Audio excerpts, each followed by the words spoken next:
We're all set? Okay, great. All right, good evening, everyone. I'd like to call this meeting to order at 6:02, and this is Budget Workshop number 1, rescheduled after the big blizzard. And so I'm going to turn things over to Pete to kind of give us an overview of the agenda for tonight and get started. Thank you. Great. Thanks, Tammy. So welcome, everyone. So this evening is our opportunity to review the budget proposals for the fiscal year 2027 school year.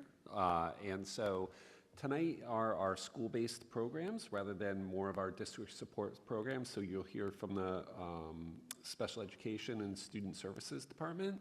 You'll hear from each school. Typically, you would hear from curriculum as well. Because we're rescheduled, you'll hear from Gale and curriculum tomorrow night instead. And then hopefully tomorrow you will hear from technology, transportation, and operations. And so at the conclusion of all of those, we'll have some consideration of the finalized budget proposal, which you will be considering at the next school committee meeting. And so as we go through tonight, please feel free to ask lots of questions. The principals and department heads have been asked to give an overview of major changes within their budget, and so that's their focus as they go through to highlight the changes from previous years. But if you have questions about anything in the budget, feel free to ask along the way. With that, I'll hand it off to Melissa. Great, thank you so much for having me. So I always start the presentation every year with some reminders that special education is regulated by both federal and state laws, and that all students who are eligible for special ed must be provided by their home district a free appropriate public education, which means it's provided at no cost to the parent, any services or supports that they need, and it must be provided in their least restrictive environment. So for some of our students with more significant medical needs or mental health needs who need a more restrictive clinical setting, that does mean that we're paying their out-of-district tuition. So you'll notice that in my budget. And then the other thing that makes sometimes it difficult for me to answer your questions is that we are a small district, and it is my responsibility to make sure every child and family confidentiality is protected. And so sometimes you'll hear that I won't speak in great specifics because I might get too close to giving information about a child or a family. And that all decisions are not made by me as the director, but by the IEP team. And again, that's a requirement of the federal law. So in my role, although we say it's the Office of Student Services, I think it's important for you to know that I oversee special education. I'm the District 504 coordinator. I am the coordinator for multilingual learner education, homeless coordinator, the foster care ESSA coordinator, and then I also am the LEA, or the district representative, for all of our out-of-district students. Each year, I work closely with the building administrators to look at our students, and so we've already in my spreadsheets moved them up to the next grade, and then we look at what are their needs, and then based on that, we make a determination about what our staffing is. So you'll notice that there is a slight decline at the time of creating this slide in elementary. However, I will tell you, we are in what I will call referral season. So we have students who have been in interventions for a significant amount of time, and that the teachers may be concerned that they're not making growth. Parents may have conducted outside evaluations. They want us to look at that and consider whether their child requires special education. So most likely this number will increase. I don't know if we'll get to the 24, but it will increase. That number does not include the current 33 students right now that we currently meet the needs of at the elementary school who are speech and language only. And it also does not include our preschool students. So those are the students K-4 who have IEP services overseen by a special education teacher. I anticipate the middle school will grow slightly. They also have had a few referrals, so this number may even increase to 28 by the time we start in September. And then what's really interesting is currently the enrollment at the high school, there are 58 IEPs. By the time we have the students graduate and we bring our 8th graders in, we start again with 58, but at this point, I already know that we have 11 additional students joining us for CTE in Jamestown. So right now, that number is going from 58 to 69 IEPs at the high school. And we're still doing interviews for CTE, and Jamestown families have not all made their decisions, so that number could potentially be higher. For staffing purposes, you'll hear from the elementary school this evening that they are considering reducing to 6 preschool teachers. Right now they have 7. We will continue to have 1 intensive early childhood teacher due to the needs of that population and 2 special educators. At our middle school, there will be a slight change in staffing due to the number of students. We have a group of students who currently require more intensive services that are moving to the high school. And so next year, we will have 1 teacher who will be a .6 special educator and a .4 math intervention teacher. So we're constantly looking at what are the needs, how can we take the staffing that we have and meet multiple needs and be creative. We also have a reading and writing intervention teacher who's dual certified as a special educator who provides some reading services through some of our IEPs. I'm not proposing any changes at the high school as far as staffing, but what is interesting is because of the secondary regulations that are now in place, and we've talked about these before, I'm finding that we're co-teaching different classes. We now do biology and chemistry, and next year we'll actually start co-teaching physics. We're providing a little bit of support now in world language courses because a student needs 2 years of world language, where before it was more of an option. And so it's sort of interesting to see how the schedules have changed for some of our special educators. And then, of course, we'll continue to have our Transition Academy. The other document that I've provided that's not on your slide gives a little bit more detail about this, but for this evening's presentation, that was all I was going to talk about, but I can answer any questions that you might have for me. How many were in the Transition Academy this year, and how many do you project for next year? Yeah, that's a great question. So this has been a really unique year for us. So we started the year off with 4 students, and we've had 3 students who have turned 22. And so from now to the end of the year, we have 1 student. However, I will have 3 students joining that student in September.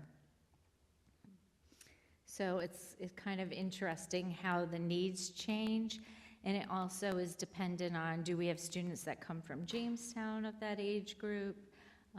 And if other districts do reach out to us, we have been willing to take them on tours and consider tuitioning on other students if we can provide a need that they can't meet in their district.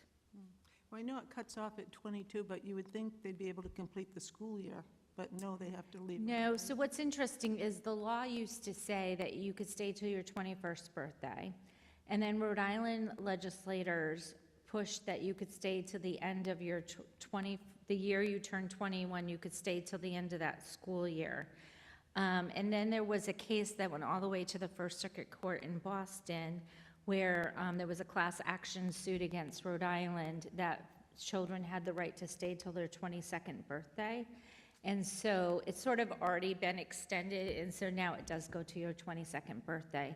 We work really closely with families and young adults who are, often those students are moving into adult services to make sure that they don't stay with us all the way to their 22nd birthday.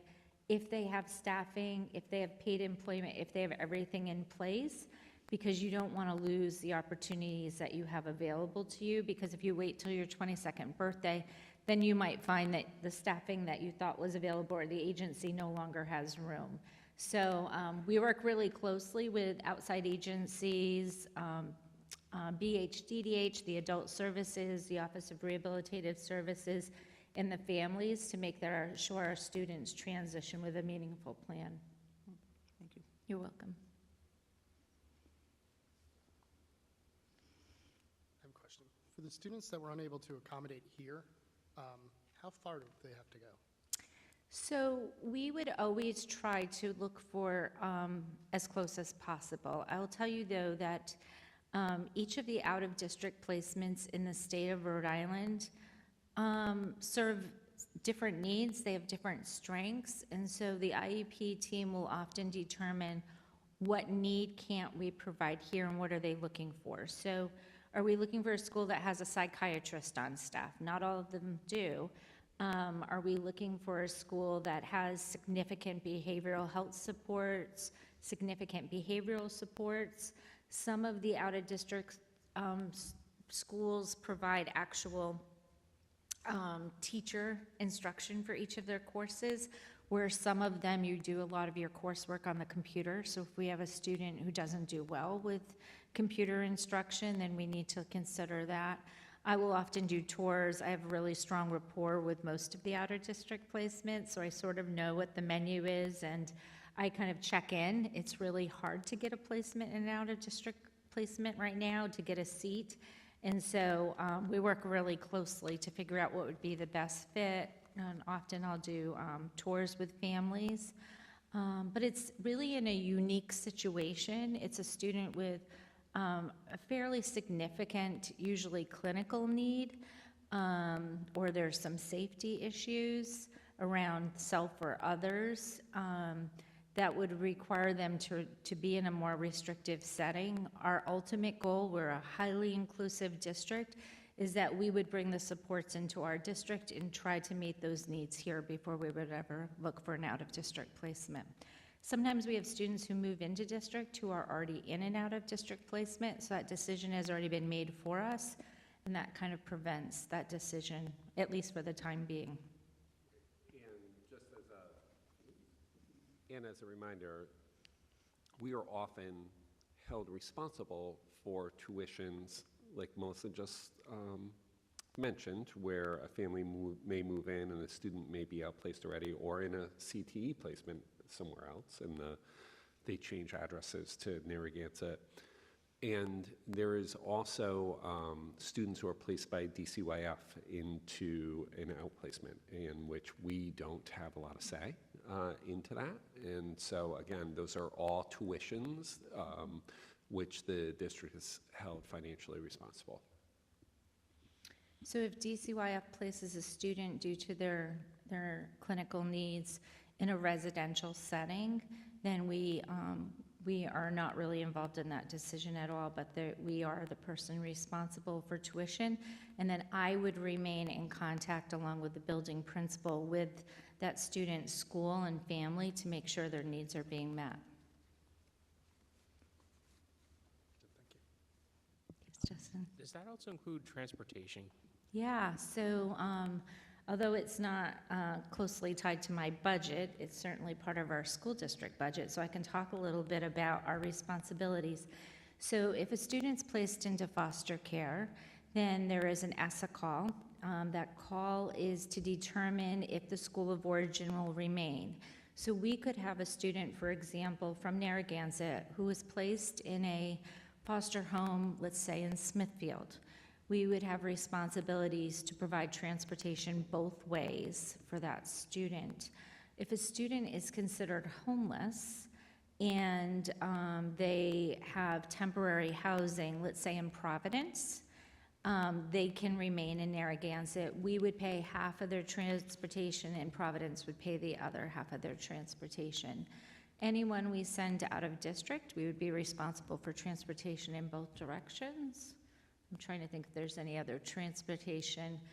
If we send somebody to CTE, that would be transportation. Did I miss anything? Nope, and we'll go over some of this tomorrow when we go over transportation. I will say, we do, in comparison to other districts, have more control over our costs with transportation because we have our own transportation department, right? But again, it can be very expensive, to transport a student. Often involves, hiring someone, can involve having another vehicle, right? Because we are legally obligated to transport that child. Believe it or not, it is still cheaper when we have to do those things than it would be to contract through statewide transportation services, which is often, thousands of dollars a week in order to transport a student. So it is expensive, and it is a significant cost, and that is something that's being looked at pretty closely at the state level through the legislative commissions are really thinking hard about that. A while back, I remember we had a discussion that the state was considering taking on more financial responsibility for special education. Can you give us an update on that, or where it stands? Yeah, I might pass this to Dr. Cummings, because I know that the Superintendent's Association has been very involved. Although the administrators of special education have also been supportive, I know that he's probably more current on what decisions have been reached so far. Sure. So there are two pieces of that. So one is that we've been advocating strongly. The state has an obligation to, and it's in legislation, to fully fund what's known as excess costs, right, for high-cost special education students. So that means anything over 4 times your per pupil, I think it's 4, right? Anything over 4 times your per pupil, the state theoretically should reimburse the district for that. That fund at the state level has been funded, so to speak, right? So that grant, that has been funded at less than 50% over the last 10 years that I know of. And so in the governor's proposed budget, it is funded slightly more than it was last year. So they added, I believe, $2 million more, either $2 or $3 million more to that. So that has helped us in our anticipated state aid for this year, because we will gain slightly more reimbursement than we've had in the past, because they funded it slightly more. It's still not fully funded, and so we're still not getting everything that we theoretically should be getting if that fund were, all the money that was supposed to be put into that fund by the legislature was put into it. So that's one thing that I think you might be referring to. The second piece is that there was a Blue Ribbon Commission at the state level with all sorts of stakeholders in it, and facilitated through the Rhode Island Foundation, that is proposing some changes to the funding formula. Within those changes to the funding formula, there is a boost to, within those proposed changes, there is some shifting of dollars that would more fully fund some of the responsibilities that we have for students who require more supports, special education, multilingual learners, more money for CTE, some of those pieces. It does generally support more money going for education. The big question is always, where does that money come from? And so that is another thing that has been in the news. And I believe I've sent you all a couple of articles on that, but I can send you some more. Where are they shifting it from? That's the big question. Right now, they don't know. We don't have a big answer. No.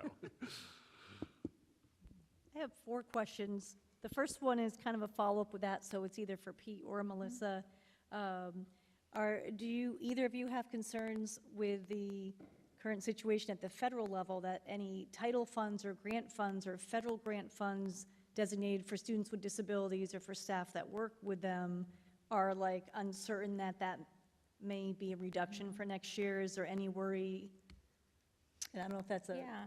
So I'm a member of the Council for Administrators of Special Ed at the national level, and we're always monitoring that very closely. I think one of the protections for the IDEA grant funding is that's a federal law, and so there would have to be a major change to that law before that funding was taken away. Now, how the state gives out that funding maybe change at some point, but I don't have great concerns about that right now. And I think, we would stay on top of that, and we would know ahead of time, and we certainly would inform you if we knew of any changes. Thank you. My next question is, this is very detailed, which is great. You've got really kind of laser focused into the staffing at each building, and I was trying to kind of look at the current and the proposed.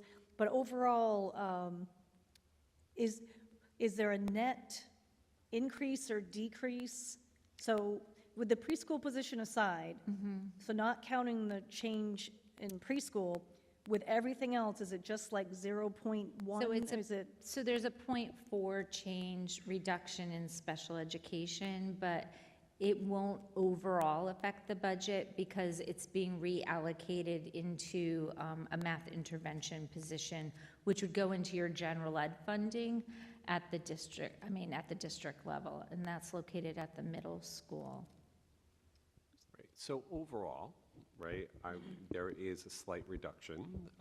So our overall reduction in staff for the whole district is 1.5, right? So that change is a part of that. At the middle school, and I know Emily will go over that when we get to that, right? We're having some reduction in interventionists, but also an increase in our overall math staffing, right? And we have a lot of programmatic reasons for that we'll get into once Emily's giving her presentation. But essentially, we have found that our delivery system of a standalone interventionist is not as effective as it is in having someone in the classroom or having extra time with the teacher. And so we're shifting our staffing to reflect what we found through practice, which is that when students have time and opportunity with their own teacher, with the right level of support, they are finding more success in their math classes rather than pulling them out, bringing them to a totally separate teacher, having that teacher try to build up their skills, and then communicate all of those things back to the regular classroom teacher. It's way more effective just to have that classroom teacher in on all parts of that student's development. And so we're adjusting our staffing to accommodate those the extra time that teachers will have with their students to make those interventions. So that's a really long answer to a short question, sorry. All right, so my next question is about the preschool. So it looks like the registration just opened February 1st, and then we had school vacation and then a blizzard and a lot of stuff happening. So the question is, it really just opened. So obviously, if there's a big spike, it'll be easy to say we need to maintain the 7 teachers. So I guess my question is, do we have spots available now, so we don't have a wait list now, correct? So I'm going to ask you to defer this question to the elementary school, because I know Tracy McCallig is here and she is our coordinator. I could answer any questions you had about the special ed component. Yeah, I'll hold for the elementary school. It'll really just be, So she probably has an idea of the current enrollment, and probably would be far more informative. so my question that will be coming will just be talking about the timing of that, because it's always a moving piece where the numbers today would warrant a decrease of 1.0 to 6, but, we don't have a crystal ball, but it'll, so I'll save that for the elementary school. Yeah, Thank I mean, you. historically, we've monitored it very closely. We've always maintained a few seats because we know that we have students that come in from early intervention that turn 3 throughout the year that requires special education services. But Mrs. McCallig and Dr. Cummings will work together with Mrs. Wilson and monitor those numbers. And then I'm sure there will be a conversation at some point early summer about what those numbers look like and if the staffing would need to change. But Tracy will be able to give you an update. And the short answer is, and I want to make sure people watching at home, if you have a youngster, not to get anxious about this. 1, register soon, right? And then 2, We do plan to accommodate any Narragansett resident that plans to put their child in preschool at our elementary school. We will be able to accommodate them. So if we go kind of over our anticipated enrollment of 6 classes, we do have a staffing reserve fund, which we can go to add a 7th class. So what we have learned over time is that it fluctuates from year to year. That 7th class we need sometimes and don't need other times, right? And it's somewhat dependent on real estate markets, right? It's somewhat dependent on kind of where parents are in their journey of wanting to enroll their children. And so right now, based on returning students, right, we would anticipate 6. We would hope for 7, to be honest with you. We would love to get to 7. And so we would really want those people to enroll sooner rather than later so we can properly staff. Yeah, I would reinforce that if someone had a student that they wanted to enroll for September, that doing it within the next month is very helpful. If you wait till August, then our staffing decisions are made by then. Well, and that's why just the historical trend has been like, it's full and we push into a waiting list. So I'm sure you are monitoring the numbers carefully, but I wonder would be, should we plan for 7, budget for 7, build that in, everywhere, and then if we don't need it, then it becomes that as opposed to the other way, we're like, all right, we're going to put 6 in, we're going to monitor it, and then if we need it, then we will pull from the staffing reserve, and then it's, that's all your fun with the job fair and the job placement and all that stuff. But I just, there's 2 different ways to do it. You put 7 in the budget, and then you adjust it at the end if you don't need it, or you...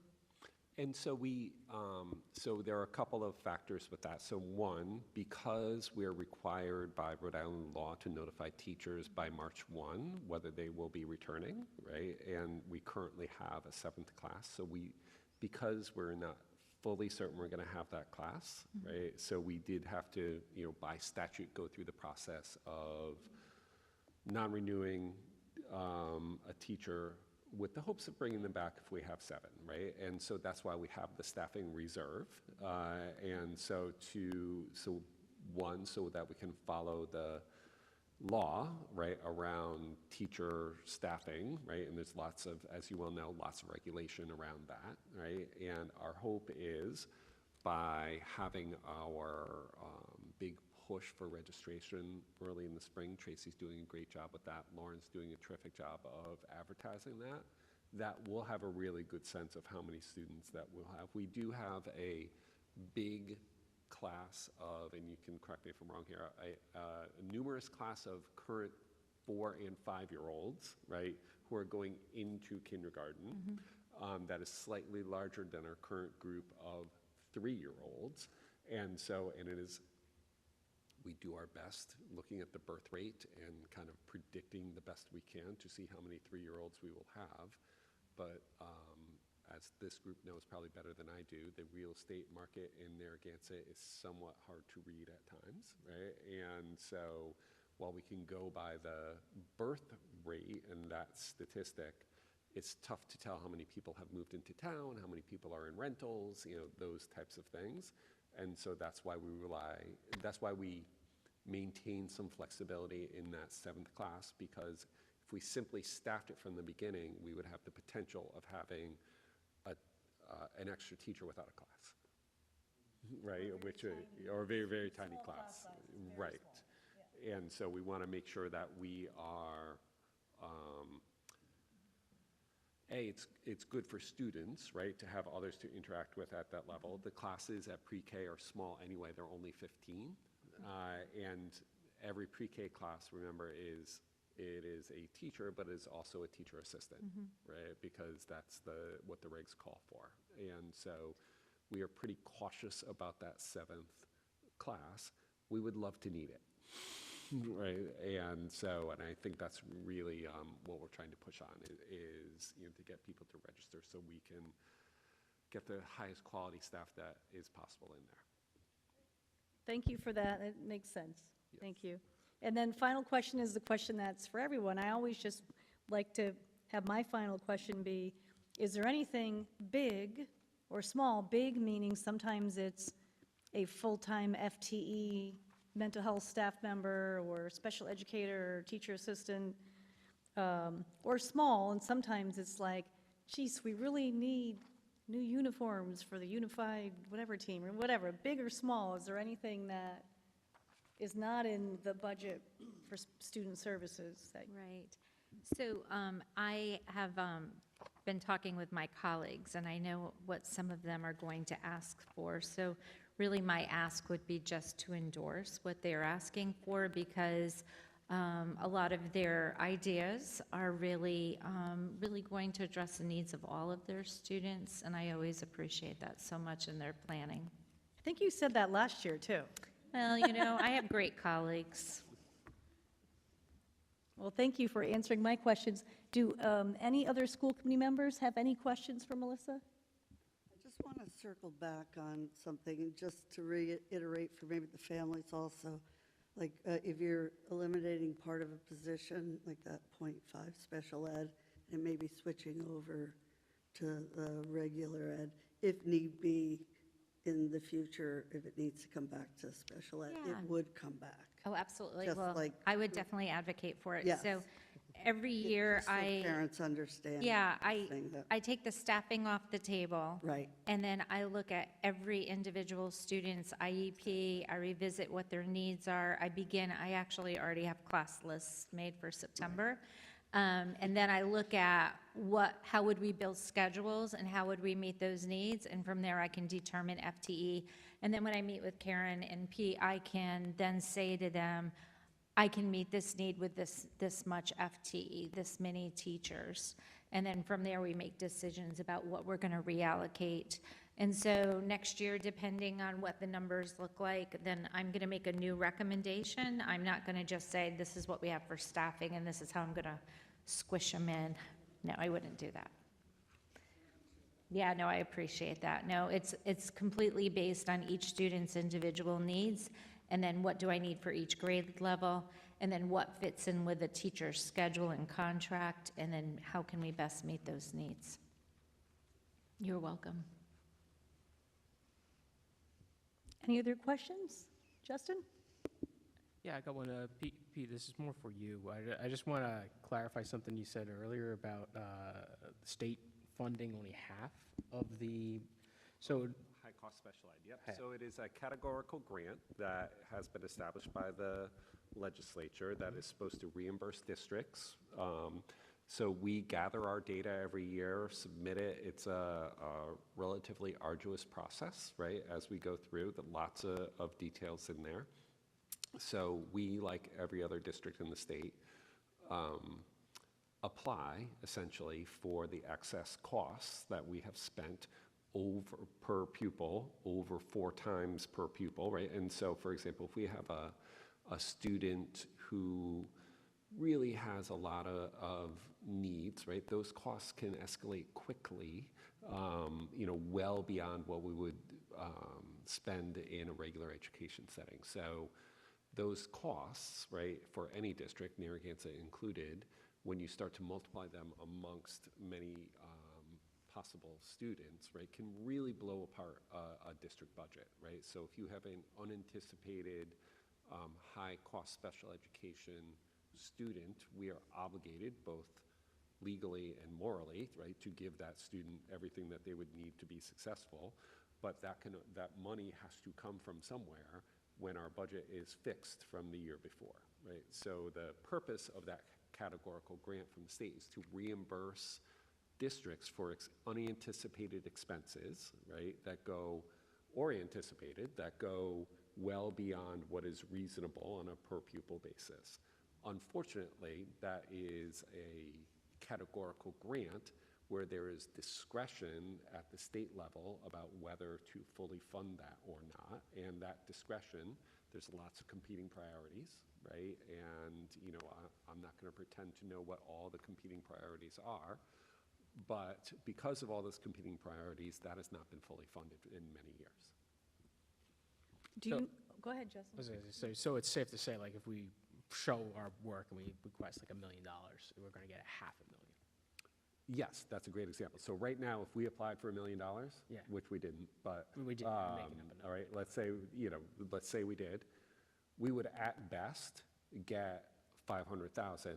But again, it is proportional. There's parts of that formula that's tied into the overall state aid because Narragansett is a district that has relatively high property wealth versus other districts that are applying for that aid. We get a lower percentage overall of some of that aid, right? It's tied into the funding formula. So it's safe to say, like, it's rather than an unfunded mandate, it's just a partially funded mandate that we have to Great way pick to up put it. the. Absolutely. And so, in our legislative breakfast, we talked with our legislators this year. We advocated for fully funding that grant from the state. The Superintendent's Association, where I'm active, has been advocating very hard through lobbying to fully fund that. I know the special ed directors, where Melissa is very active, has been advocating for that.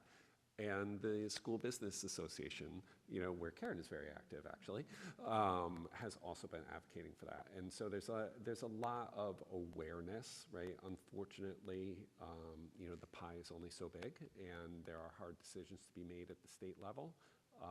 And as we all know, decisions at the state level have a significant impact on our local budget. What's about the timing when you have to apply? And historically, what's the timing of when you found out about, approximate? So I can answer the first part of that question. We actually start the process in July in my office because we already know which students, and we start gathering all the data. We have to submit that in October. And then when do you hear? We get an anticipated amount in January typically. Right, with this, we hear when we get the state aid amount, which is in January, when they get the budget going. So, Interesting, it's so late. yeah. All right, thank you. Well, that was great. Any other questions for student services? All right, well, thank you very much. Okay. All right, are we on to the high school next? Is that our order? Okay, high school.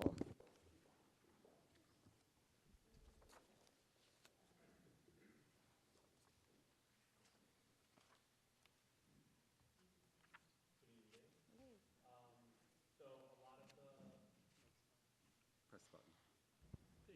Let's try again. Good evening. That's way different. A lot of the high school budget this year is around maintaining and expanding our student voice and choice, around our CTE programs and rigorous coursework. So what we did was we expanded a number of classes, whether that was due to new AP classes or around the RIDE secondary regulations. And what you can see is that our staffing is maintaining pretty much level to support that. We've added 2 AP courses going into this year. So we have our AP Research course, which pairs with our AP Seminar course, which is taken in the 10th grade, although AP Research will be taken for seniors. And then our AP Business with Personal Finance is a brand new AP course this year. Connor, this would be a great time to share the stat that Mike Hoban. Yep, yeah. So one of the reasons why we're expanding our AP coursework is because we were in contact with RIDE, and the class of 2025, we had 92% of the students take an AP course at one point in their high school career, and 66% of those students earned a 3 or higher, so earned the college credit. It puts us at the highest pass rate and the highest participation rate in the state. Thanks. So it's very exciting, right? But something we wanted to do was like keep that going. I think it kind of proves our hypothesis that exposing kids to rigorous coursework, they really rise to the occasion and are able to meet the challenge. Additionally, we also have English curriculum. The contract was up, so we have new professional development going along with that. We're also trying to increase authentic writing along with just the new curriculum. We are expanding our SAT prep class, so currently we just have it in 11th grade, but we're going to begin offering it in 10th grade so that it can expose kids to not just the PSAT, but also earlier exposure to SAT. We also found out in mid-December that URI is going to partner with us for a new dual enrollment course through our education CTE program. This course is the first course that a college student would take before they enter the program. So our students will have a leg up if they want to become an educator by having that course already passed. Additionally, we have increases in our CTE sections, including sports medicine and athletic training. Our marine professions program will be beginning its first year as an official program, and digital media production, we will see the first graduating class of that CTE program. So our focus through this budget work and what we really talked about as a faculty was increasing access to rigor and college readiness, but also our CTE programs as well. Thank you. I can take any questions. I have a question about the SAT prep courses. So is that a totally optional elective that a student could take in grade 10 or 11? Or is that kind of it's not a required thing that you're having the kids roll through, or? So it's not a required class. We do schedule every single student in that course to begin with, and we are prepared to deal with it on a case-by-case basis, whether or not they don't want to take it. This year, everyone chose to take the course. That's great. So for this fall, you're going to try to schedule every sophomores into it? Yes. And then So it's if it doesn't work in their schedule as a sophomore, they could take it as a junior? So they'll take a course their sophomore year and their junior year. So is it like SAT Prep 1 that happens in 10th grade, and prep, whatever you call it, is like there's a second part or a second course they could take in 11th grade? Yes, yep. There's a partnership with Khan Academy where there's an online tutor that they use. So because the SAT is different than when we took it, it's adaptive to what the kids, how they perform on the first part. So the more and more exposure kids get to the test, the better they do. So is it, so who teaches it at the high school? Like anyone with any certification? Are they kind of like proctoring and overseeing it? Because it's more of an asynchronous, there is instruction that goes along with it. So what we have is a English teacher and a math teacher split the time in that course. So the kids spend half their time with an English teacher, half their time with a math teacher. I think that's such a great idea, even, test aside, because there's some colleges that are SAT optional, just having that concrete, explicit reading, writing, and math, again, I think it's great. And I think it's great that you're recommending dropping that down into 10th grade. Because you said for this year, it's only been a course for juniors, so this is new. Yep. I think it's great, so. Thank you. Yeah, the kids really responded well to it. And teenagers can sometimes not respond enthusiastically to courses, but we pretty much saw very positive reviews from this, and we saw an increase in scores. And research would tell us, right, and our philosophy is, practice, exposure, practice, right? The test is something that if you're familiar with it, if you know the layout of the test, if you are adept at kind of figuring out what they're actually asking you, right, then our students we know could really shine, right, in this. And so we also really look at it as something that it's an opportunity that every student should have. So not everyone can afford a private SAT tutor. Not everyone can afford a private SAT class. And this really, for us, is a priority because we believe every student should have the shot, right, to achieve as high as possible. And this is an opportunity that has really been made available to students because we put in the work to change our schedule a couple of years ago, right? We couldn't have done this 3 or 4 years ago because we were tied into a more restrictive schedule. So because our schedule is flexible, even though it is more labor intensive, and I really want to give Connor and Jenny and their team the kudos because scheduling our high school is very challenging. But because they put the work in to be able to do that, we're able to provide opportunities like this class and like our CTE classes. So if we had to quantify our goals, or like, where do we stand now with SAT scores and where do we want to go? So our SAT scores last year were the highest they've ever been. So they jumped by about 100 points in ELA and about 50 points in math. Our ELA scores, I believe, were in the top 2 or 3 in the state. Our math were in at least the top 10, maybe higher than that. We had a long way to climb with math. But our math scores continue to improve year over year, so we're really proud of that. That's been a priority for the school committee, and we've put the resources and the effort into that, and our math teachers are doing an incredible job of kind of moving kids forward with that. And so in both ELA and math, it was the highest scores we've ever had last year. We had among the highest growth rate in math in the state too, so. All right, so essentially doubling down on that. Yes, yeah. From moving the SAT prep, it was like, this appears to be working, let's keep going. All right, love it. And so one thing I do want to build on with that, though, while we're on the topic, is one of the things that has been highly successful, and I want to credit Connor and Christy Babahani and Chuck Branchard and Colin Hoyle, who have really thought deeply about the best ways to support our learners who are challenged in math. And Melissa has worked closely with them, and our special educators have worked closely with them. And so that is the approach where we call it a workshop approach, where students get an extra period of math. So our schedule is a 3-day schedule. Most classes run 2 out of 3. Our math classes for students that need more support run 3 out of 3. And in that third class, their classroom teacher, along with either a special educator or an interventionist, or sometimes both, work with students to both support what has already been learned and to pre-teach what's going to be next on the topic.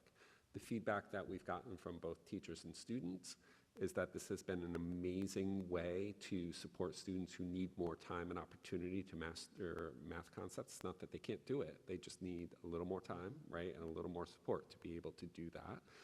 I think that's the kind of math learner I was as well, right? And so, we're really able to do that. It's again, a challenge to schedule, it's resource intensive, but that is what we really see, rather than doing a pullout or throwing a kid on a computer to do, drills, that type of thing. That one-on-one, heavy-duty kind of intensive support of students has worked, wonders in getting all students to pass Algebra 1, which is huge. I don't think we had any failures in Algebra 1 last year. Not last year, no. Right? Yeah. And which is amazing. I was a long-time high school principal, never seen that, right?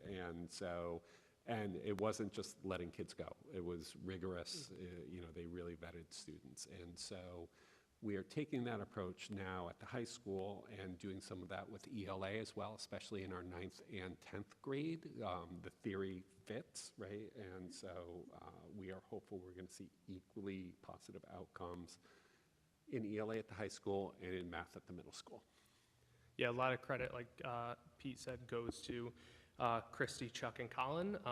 For someone struggling in math, to give them more math could be perceived, as a negative, but because of the way they approach it, it's like exposure therapy, and they just get more comfortable with the math and exceed at it.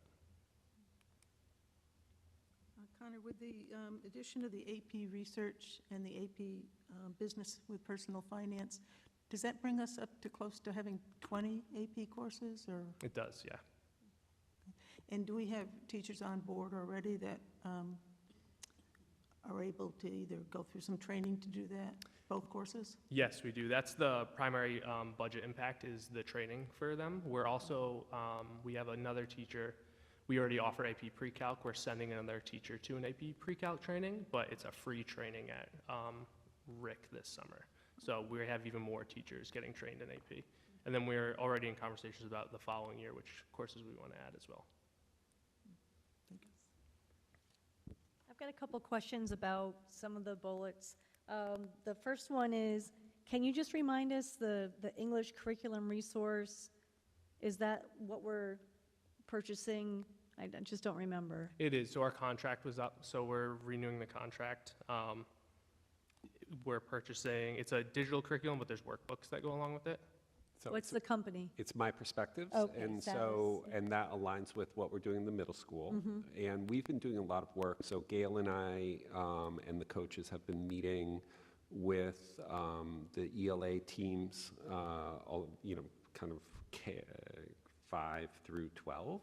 And Jude Maynard has been doing a really thoughtful job of looking at our outcomes, really thinking hard about what resources we need, how do we supplement that with books, right? Like reading long books, which we're doing, and doing more writing. And so one of the things that Jen Loisel, our ELA coach, who's been doing a terrific job, has really been working hard on is upping our capacity of students to write, right? And write at length and write thoughtful papers in a variety of formats, whether that's comparison and contrast, whether that's personal narrative, whether that's a deep, research paper.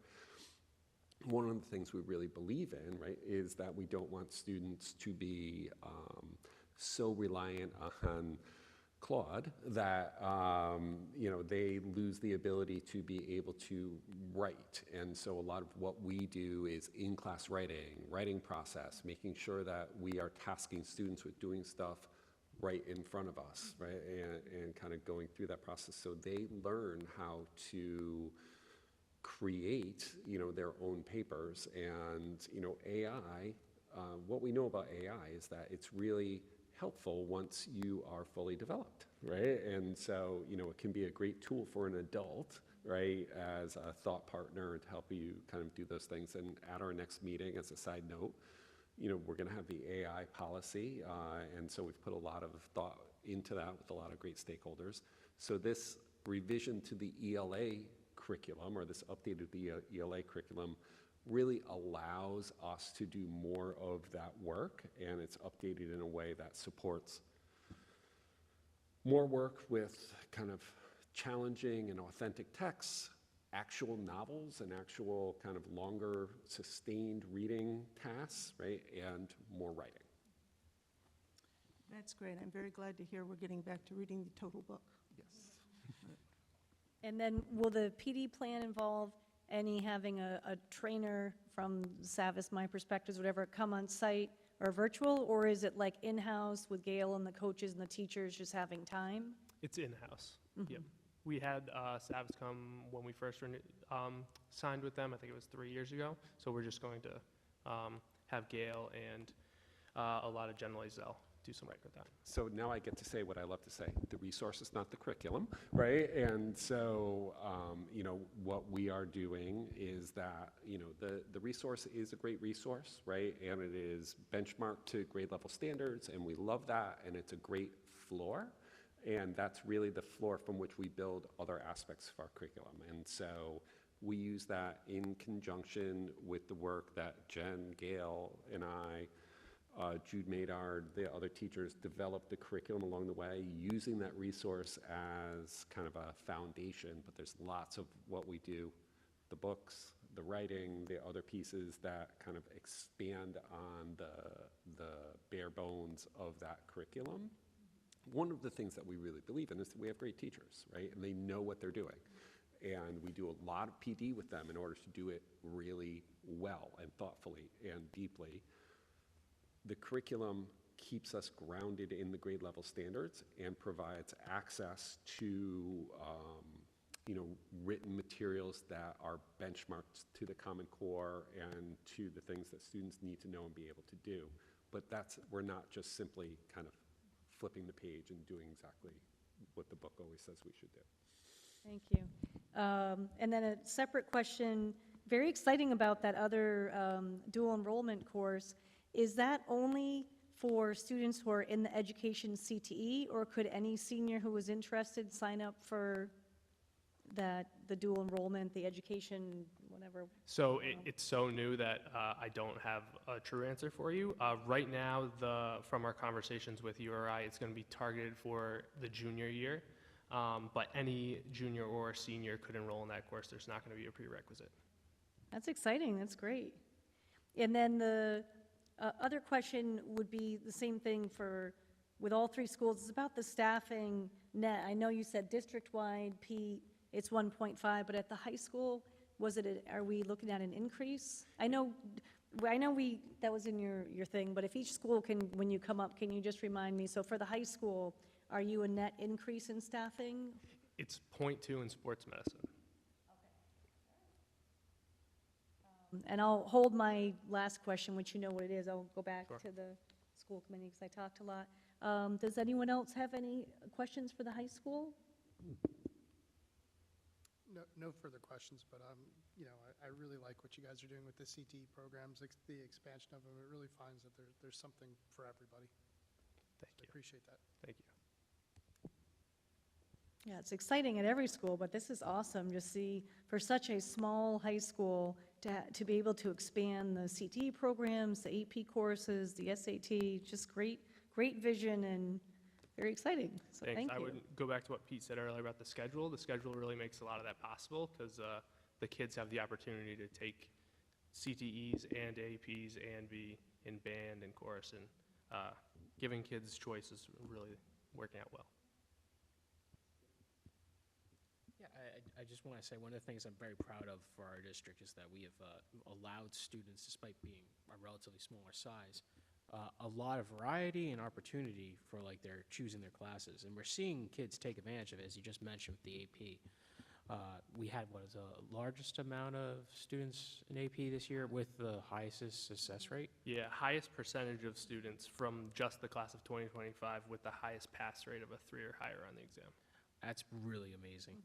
And I just want to, and I'm happy to see all this stuff we built over years really come into fruition between the scheduling, between the AP classes, and our relationship with URI. So thank you. Thank you. And then my final closing question, large or small, anything that's not in the high school budget that you're thinking about? Yes, so over the past year or so, we've hosted a lot of events in the library with the new furniture. We've really, the new furniture is very mobile and flexible, so we can create a lot of different spaces in there. But it has brought to my attention that the shelves are old. So what I would be asking for would be to get shelving that matches the furniture in there, so the whole place is more modern. Do you have any kind of innovative design ideas, or is it really just the furniture is the innovative piece and we just need, the shelves are outdated, so it's just kind of replacing them where it is, or is it a kind of a redesign as well? It's a redesign because the newer shelves are on wheels and are mobile, so you can change the space quite a bit. And then they also can turn into computer workstations, or they can also section off parts of the library so that you can hold 2 events in the same space at once. Have you spec'd anything out, or do you have a ballpark amount, or do you have a whole plan that? We had a salesman from a company come in, and he is creating a CAD blueprint for us that he's sending to Joanne Gongaleski. Do you know when you might, we're just looking for money here. We're trying to figure out if. Yeah, it looks like in the ballpark of 20,000, but he was delayed in getting back to us because of the blizzard, if I can be honest. He traveled up from Texas, and then he got home, and then we haven't heard from him since then. But that was the week before the blizzard. Yeah. So we reached out to him this morning, yeah. All right, so we definitely want to talk about that tomorrow night. Okay. All right, any other questions for the high school? All right, thank you very much. Great, thank you. I don't have a question, I just have a congratulations on our National Merit Scholars. That's wonderful. Oh, yes, thank you, yes. Karuna, Lohman, and Ethan Smith are National Merit finalists. They should find out sometime this month whether or not they get the final award. Yep. Very exciting. It's been a while since we've had finalists, so that's really great. right, thank you. On to the middle school.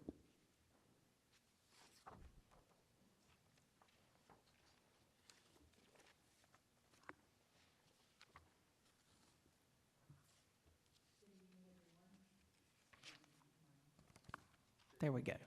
Right. So, good evening. At the Peer School, we're keeping what's working and building on it. On the academic side, students started using Kidim for math and Open Syed kits in science for grades 5 through 8. We will continue to support this in our next school year. We plan to maintain our budget for CKLA and My Perspectives in ELA, as well as continuing our partnership with GEMSNet for science. Also, while exploring possible social studies curricula, we will continue with a one-year contract with HMH Social Studies. iExcel continues to be a go-to tool for real-time assessment and personalized learning options up here, and we plan to also supplement with various other platforms such as Formative and Learning Ally, making sure instruction needs are met for our kids where they are. In this coming year, we're also adding something new, a writing elective and grade level math labs, giving students more targeted support and creative outlets. School culture is just as important. Advisory period will continue to incorporate Ruler to support our social emotional learning, while student council and intramurals keep things fun and connected for the whole student body. On the practical side, there is a small staffing adjustment of a decrease of 0.6, reflecting our slight dip in enrollment and a modest bump in athletics funding to cover officiating costs for Interscholastic League. All in all, it's a year focused on steady, intentional growth for students and the school community alike. Thank you. Questions? Can you just give an example of what I've never heard of the Kidim materials, and then what grades, so that is? Absolutely. So in our mathematics curriculum is illustrative math, and while that's a free open source resource, it does take a lot of planning, and that takes time from teachers really getting into the instruction and helping our students. So Kidim is a supplement to that, and it has all the worksheets and all the lessons already on a digital platform so that they can access it and assign it more readily for students. So that's for all 4 grades? Yes. How does the Open Science Ed kits mesh with the GEMSNet? So GEMSNet has moved away from their FOSS kits and have adopted Open Syed. Part of what we have to do in the state, and Pete can attest, is we have to have high-quality materials that are vetted. And Open Syed at the middle school level for 6, 7, and 8 is a green category, which means high quality and rigorous materials in science. So they've shifted towards using Open Syed at the GEMSNet, and they provide the professional development that goes along with that. And our teachers very similarly have attended professional development and continue to do that to support the new units that we're incorporating. Right, and it's somewhat of a touchy subject because there's not a lot of, I think there's Open Syed is Gail would correct me, but I believe Open Syed and there might be one other one of curriculum two. has been rated by the state as acceptable. So you're supposed to have a choice of 3 or 4. Right now, there's only a choice of 2. It has been proposed to the legislature to extend the deadline for having a high quality, quote unquote, high quality curriculum or approved curriculum in science. That's before the legislature. They haven't done anything with it yet. You know, we've had mixed opinions from our teachers on Open Syed. I think that the K-8 has tended to be a little bit more user-friendly with Open Syed than we have found 9-12, and that seems to be feedback that other high schools have had across the state, and so we're still working through that, right? And so right now, if nothing changes, we have to adopt something by the end of this school year. That something with a limited choice is Open Syed or another curriculum that's basically Open SIAD by another name, right? And so it kind of fits the same parameters. And so we're waiting to see what the state does, whether we have a little bit more choice or not. Right now, we don't have a lot of choice.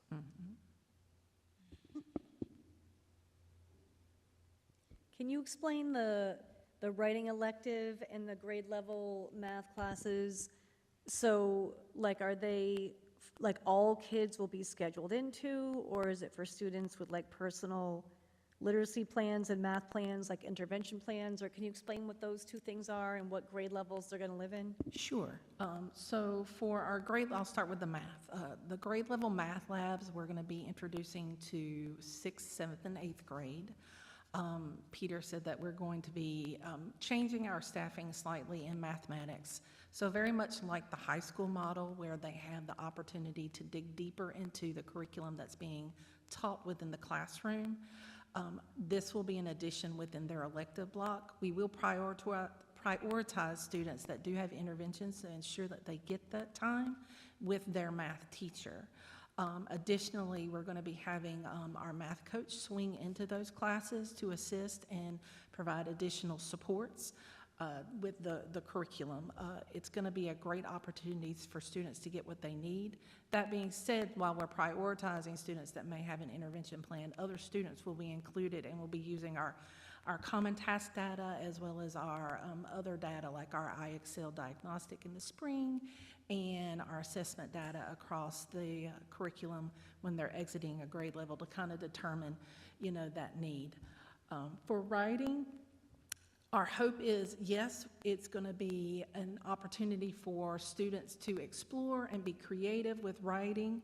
We will also prioritize students that may have a need in writing, which, if you recall, a couple of budgets ago, we came to the table asking for a writing interventionist.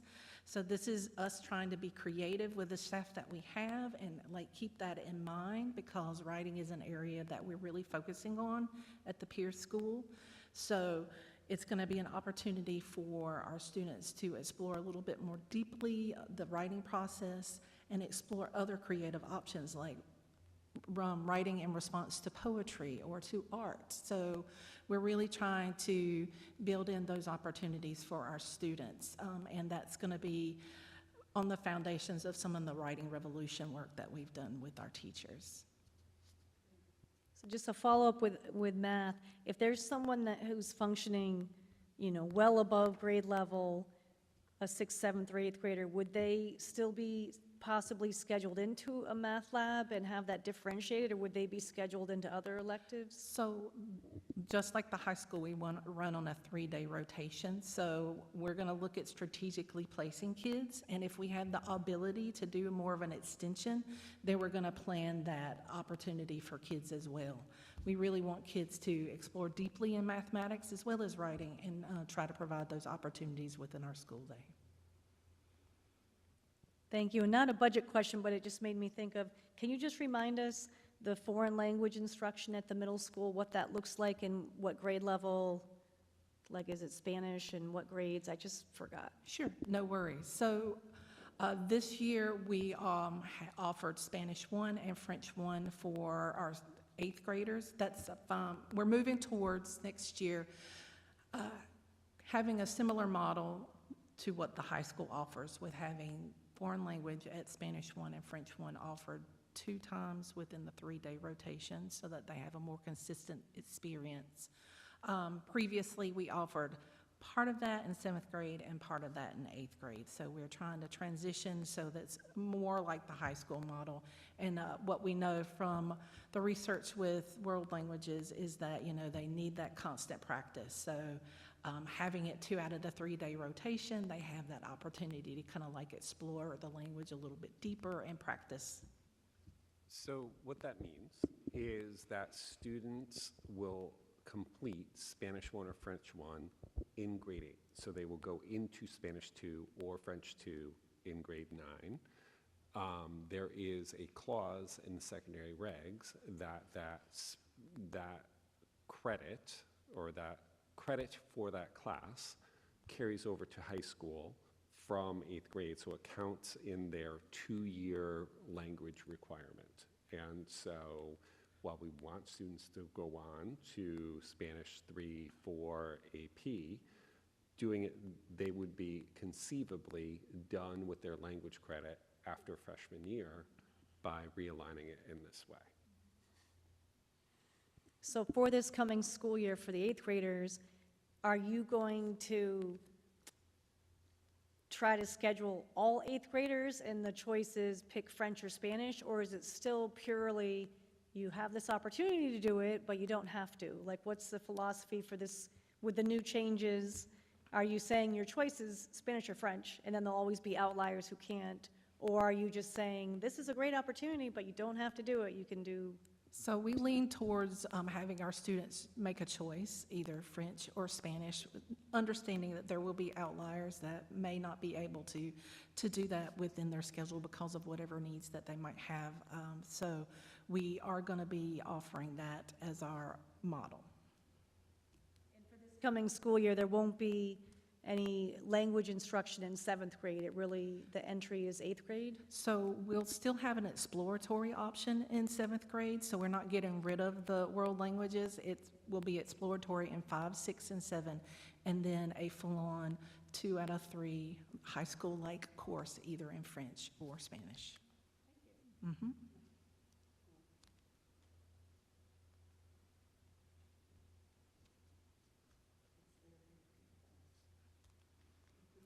That in Algebra 1, yeah. Does anyone have any other questions for the peer school? All right, I'm going to close with mine then. Large or small, we want to hear it all, so. One of the first things that you notice about the peer school is the landscape. So when you look at our gardens coming in and we have a lovely courtyard, sometimes it can be a little bit unkept. And we have agriculture classes that we really want to try to incorporate, having that be a part of the peer school experience. So we're going to be asking for funds, $15,000, just because we might need new plants, we might need to bring in landscapers for weeding and stuff like that, along with working with our high school ag, and see what we can do to like spiff it up and make it look a little bit more presentable. You know, our maintenance crews do a fantastic job to maintain our buildings, but weeds grow fast, and we need to be a little bit more on top of that, and so that it's very presentable at our school. Have you had any conversations with Connor at the high school to see if there's any capacity or potential for any high school students with the guidance of a high school teacher to do some landscape architecture design work on, here's the existing thing, and then have the high school kids in one of the programs work on a design model? So I've mentioned that to the ag teachers in passing in past years, and it's something that I really want to bring to the forefront. So I'm going to begin that planning very soon with the agriculture teachers there. That'd be great if you talk to Connor, because that would be really cool that, you know, if the school committee were able to designate and set aside some funds, but it would be interesting to see if that could be worked into the ag science curriculum to do the design work, or whether it's, you guys do a great job about bringing in guest speakers or master gardeners or whatever to really have a real world, you know, footprint that also has a budget too. So it's not that the kids are designing this $60,000 thing, but be an interesting senior project or something. Oh, yeah. Somebody. Yeah, absolutely. They do such amazing work at the high school, and we've really tried to build up our agriculture program at the middle school to kind of complement that program already in place. Oh, so that's what I was going to ask. I thought it had dropped down to the middle. Yes. We have So an you have a workforce agricultural built offering. in. Yes, ma'am. We have an agricultural offering in 5, 6, 7, and 8. It's a half-year course, so that, you know, because we only have 2 teachers, so it's one of their responsibilities during the school day. So all the kids get an experience with agriculture, and this is the first year that we had it in 5th and 6th grade, and we're going to continue that good work next year. Sounds good. And I just want to say, a couple of Saturdays ago, I was working the URI men's basketball game. Yes. And lo and behold, I heard the announcement that the Star Spangled Banner was going to be sung by our peer, Narragansett Peer School. Yeah. And I was stationed, you know, kind of in the back hallway, and you could hear every word. They sang out beautifully, because so many of the school groups come, and they get a little shy and don't really project out, but I just wanted to say that Pierce School did a wonderful job. Our music department is fantastic. Mr. Simeon and Mr. Healy in band, they do outstanding work with our students, and it's so wonderful that we can share them a little bit with the high school and continue to build our music program across Narragansett. All right, anything else for the middle school? All right, well, thank you very much. Thank you. Okay. On to the elementary school.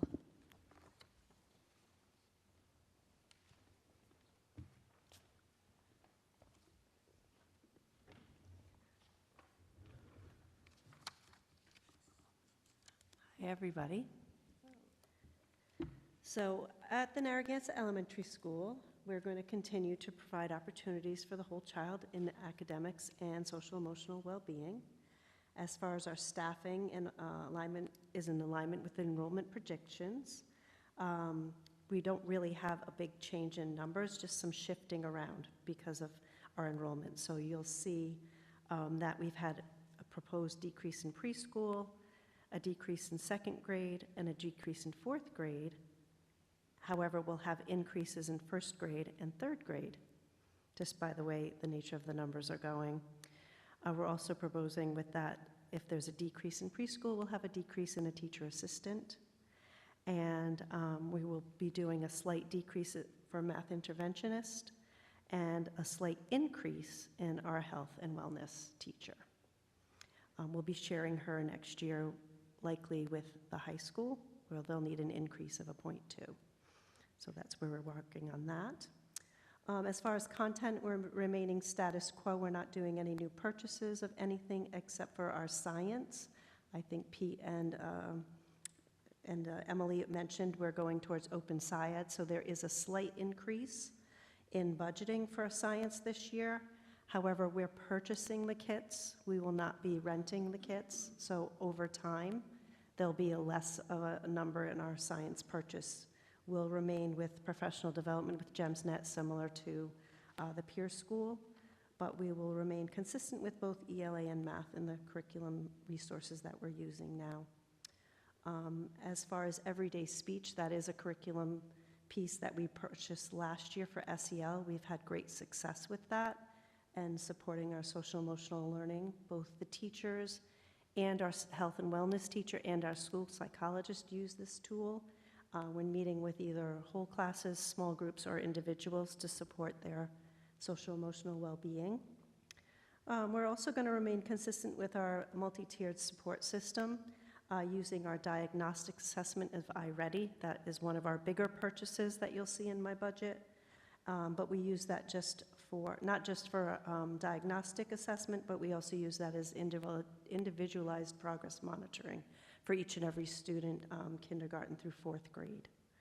Our preschool, I do have the numbers for you. So currently we have 72 students scheduled for next year. 52 will be returning. And we have 20 new students so far fully registered at this time. And we always need to leave at least 10 for early intervention that we've scheduled. So far this year, we've scheduled 8. So we've always traditionally left a 10 spot open for there.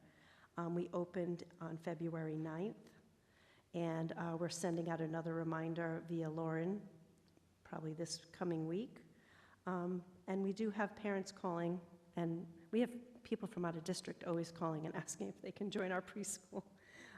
But we consider our hometown preschool really important and special, and we're going to continue doing the best we can with that.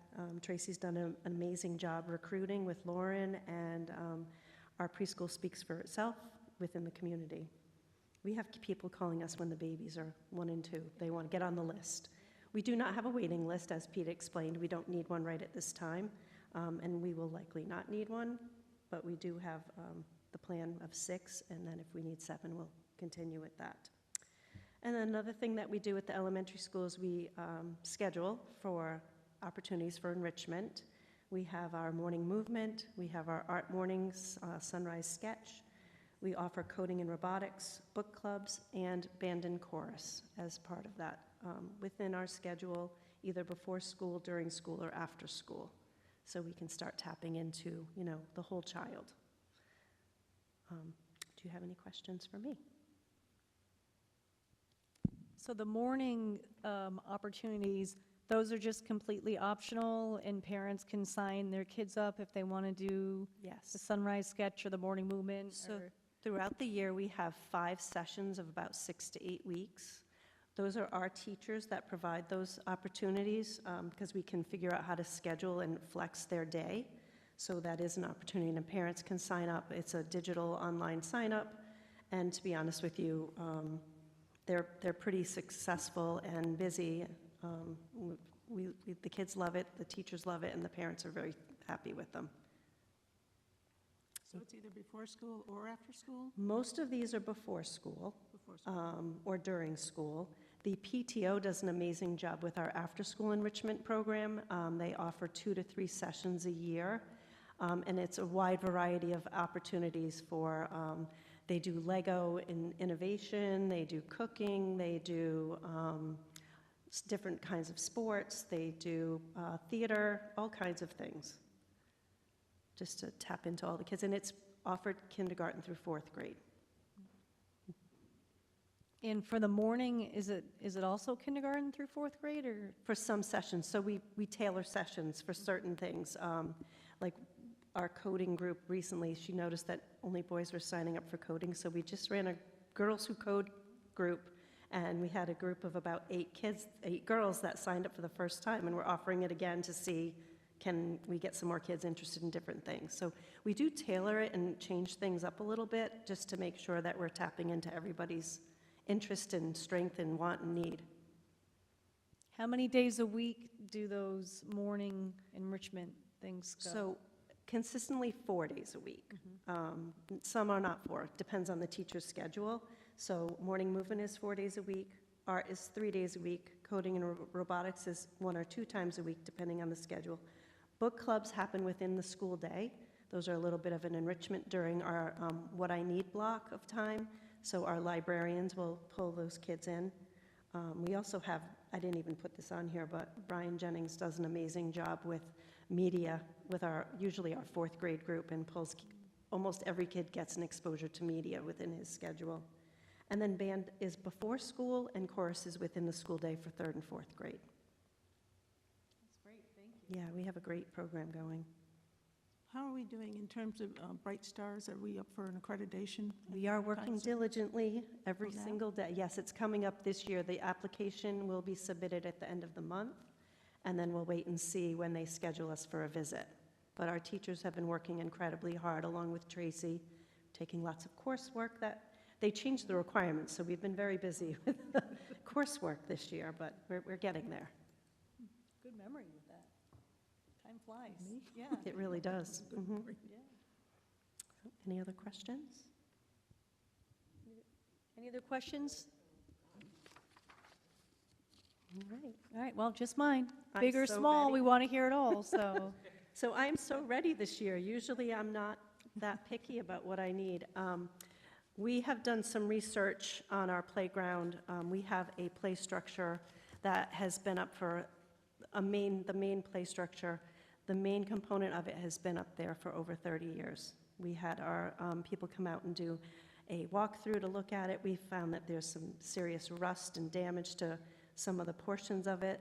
So we talked to Megan O'Brien, who provided us with a quote from O'Brien's and Sons. We have 2 possibilities. I would like to request $25,000. That may get us to the, we have 2 options I'll share with you, option 1 and option 2. Option 1 would be the $82,000 purchase. Option 1 would be the $82,000. Option 2 would be the $106,000 project, and here's some photo images if you'd like to take a peek of what we're proposing with the replacement pieces and then the new additional pieces that we'd like to add to it. So we don't have to demo the whole thing, which would be saving us a huge amount of money, but we do want to make it bigger and better and more accessible for all kids. So they've added on some components for our kids that are less physically able for the climbing pieces, but there are some other structures that we've included on here that they could work into. We have been doing a lot of fundraising for it on our own. Right now, we have approximately $59,500 saved. We're anticipating with our next fundraisers, which are the Pizza Palooza and the Book Fair, the Playground Prom that the PTO is sponsoring, which is an adult-sponsored prom. And so they're hoping to get at least another $14,000 with that. And we're just really aiming for the stars. We'd love to have the full 106 option 2 planned for, depending on how much fundraising we can do, and we thought it would be a fair ask for $25,000 for you to support that. We did talk to Megan O'Brien today, and she did say we could do it in 2 stages if we didn't reach the whole amount. But we're just hoping that you could consider that. And I do have some of the information here for you. We've gotten tremendous fundraising from URI Greek Life, Narragansett Lions Club, the Narragansett 2100 Club, the Wesley Community Credit Union, and supposedly we're going to get 10% of the upcoming Narragansett Restaurant Week kickoff party. So they have been working diligently, my PTO, to get as much funding as possible. So I do have some things for you to look at if you're interested in what the playground could look like. There's option 2 and option 1. We could share those. I didn't bring a million copies. All right, we'll take a look at that. So, Lisa, there's a lot of hard work, a lot of fundraising, a lot of partnership with community partners, with the Lions Club, URI, the Restaurant Week is like the Chamber of Commerce and all that stuff. So the $59,000 so far, was that just from this past summer? Is that a couple years? So Is that part of the big PTO? It's been ongoing since beach blanket bidding, as Which you was, recall, remind me when? a few years ago. Okay. And we did have some extra money saved and reserved for the playground fund. A lot of the monies that they've been raising for the last couple years, I will say, has built up. We've done other little fundraisers, but that's kind of where we've been putting all of our money. And they've been really working on that. So that's been our pure focus. Yeah, because I know we've heard for a while about the project, and there's been fundraising for a while. It takes a And long it's- time. This is I expensive stuff. know, and part of it is, it's really something I would love for the school committee to really think about, because what gets really tricky is, you're a pre-K to 4 school, and so you have families that donate, and they have a lot of, expenses themselves and choices to make and stuff, and they're perhaps maybe donating K-1, 2, hoping that their child will get to play on this before they We're leave. chipping And if they, away. it's, it's a process, but it's, at some point, if we're able to, you need to finish something, right? You can't We'd like to. fundraise for something for 10 years, and then the cost keeps going up. And then it's like you never get to the finish line there. So it's, Yeah, we'd worked a lot on the preschool one a couple of years ago, so this one was our next step. so this is a Pete question, because Steve isn't here too. So what I'm hearing tonight is some things that kind of fall, potentially like in a capital plan, right? So when we're hearing new shelving needed for the library, playground, equipment for the playground. Oh my gosh, what was the last one? The what? Oh, and right, facility like landscaping and stuff like that. So as we start to figure stuff out, and Steve's coming tomorrow, right? Can you give him a heads up that one of the questions I will have for him is, because I'm not on the building committee and the capital reserve, I'm not in the building committee anymore, so I'm sorry if this has already been talked about or vetted on a committee, a subcommittee I'm not on, but one of my I wonders is, as we map out that long plan, is there any possibility for this budget that we're working on, even if it's not the full, 20,000 for, each school, like something, is there something that could be shifted to perhaps, and I don't know, and it's a question for Steve, if you kind of prep him, that'll be my I wonders as we look at, and I know how hard Steve and that committee and you and Karen, everyone looked at those capital assets and stuff, but sometimes it's like, if the elementary budget for the capital improvements can go from, here to here, I mean, it's a $20,000 change at one of the schools is like a game changer. When you look at a whole 21st century learning space for a library, it's like, ooh, like that, in a $30 million budget or whatever, like sometimes like that amount of money can just have a huge impact on learning. So it's very interesting. These, I say big or small, we want to hear it all, but it's like, okay, that's a lot when you look at each school, like, okay, well, hey, this would be great if you guys would just find another $75,000, $80,000. I mean, that's a lot of money to I understand. to find, but we want it, if you don't ask, You won't know. right. Right. And I'm sure that it's not in your budget because you already had to pull something else.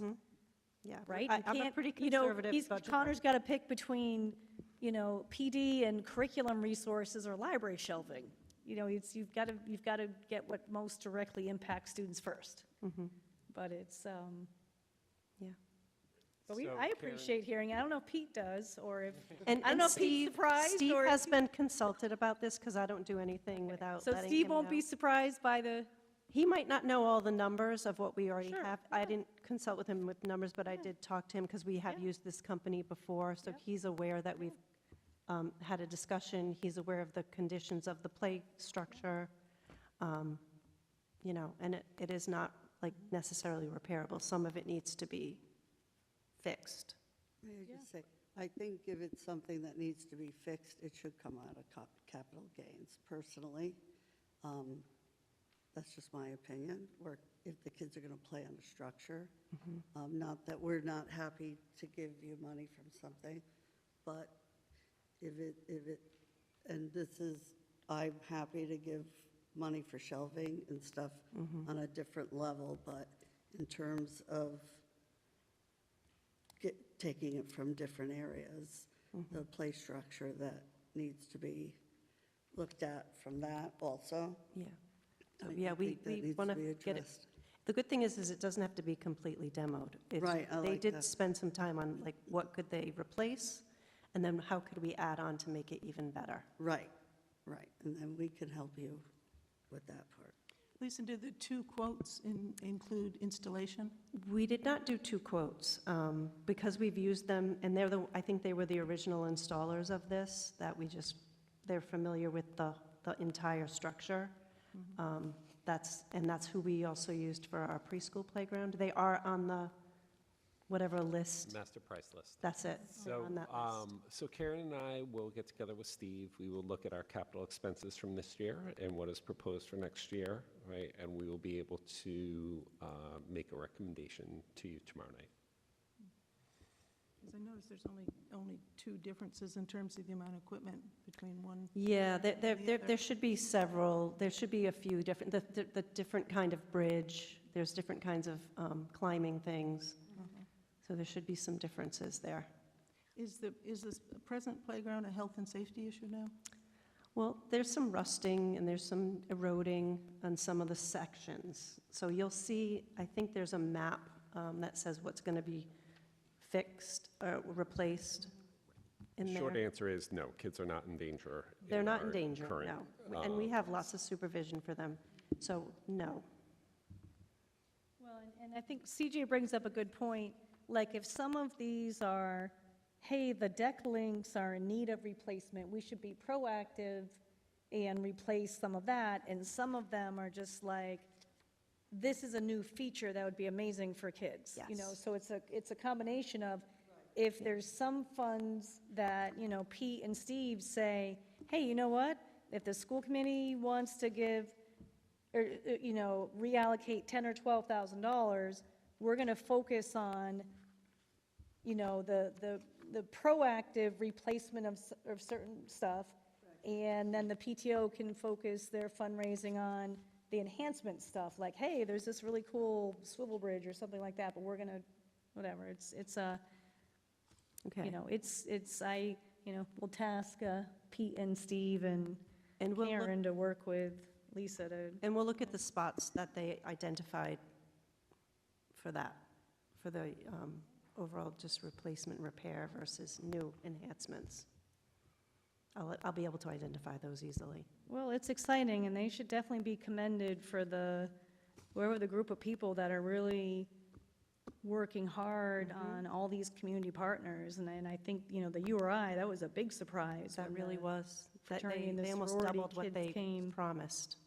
What's that? They almost doubled what they promised. Yeah, it's So, very exciting. yeah. And then I did see that Restaurant Week thing at the Towers. It was like part of the proceeds to the Narragansett Elementary Playground.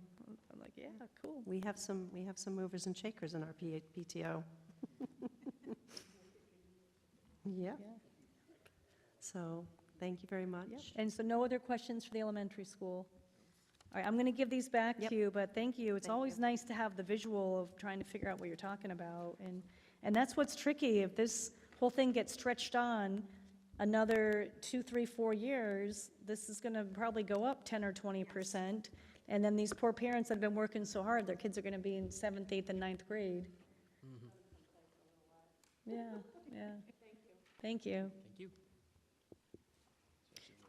So, does any school committee members have any questions on anything that we talked about tonight?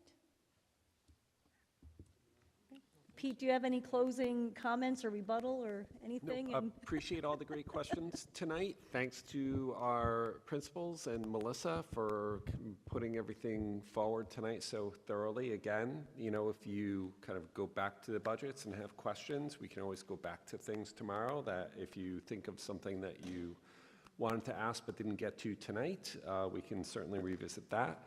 On the docket for tomorrow night, because remember, our timeline is condensed due to the blizzard, is transportation, technology, operations, and then we will look at the overall budget, capital budget as well, and review, and hopefully you all can come to consensus on the budget that will be recommended to be voted upon in our next school committee meeting.